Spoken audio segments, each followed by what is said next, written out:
waaw top c'est parti première demi-finale Lamou Mbadakhoune Ndouro Wally production première demi-finale sok Papa Ngane Sosokh Tass Yakar Papa Ngane Tass Yakar première demi-finale sok ndeysaan waaw bi ñu mujjee tase su ma jumul karang la woon de Tass Yakar moo ko mujjee daan waaw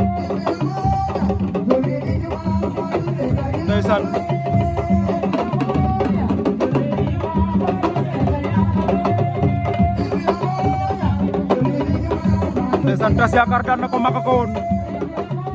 Papa Ngane Sosokh daan ko Koutal daaw Tass Yakar daanaat ko Karang ren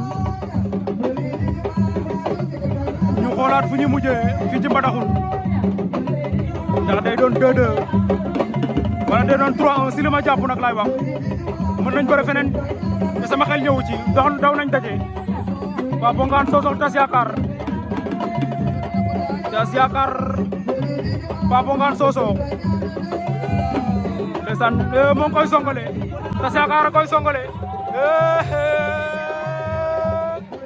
waaw Tass Yakar daan na Papa Ngane waaw Tass Yakar Papa Ngane Sosokh lu arbitre bay wax arbitre ba d'accordul de arbitre ba d'accordul ne Tass Yakar koy songale waaw Tass Yakar daan na Papa Ngane waaw Tass Yakar Papa Ngane Sosokh lu arbitre bay wax arbitre ba d'accordul de Tass Yakar koy songale waaw Tass Yakar daan na Papa Ngane waaw Tass Yakar Papa Ngane Sosokh lu arbitre bay wax arbitre ba d'accordul de nee na jël amul waaw arbitre nee na jël amul de loolu amateur la ñuy bàyyi ñu siise loolu amateur lañ koy bàyyi ñu siise ndeysaan waaw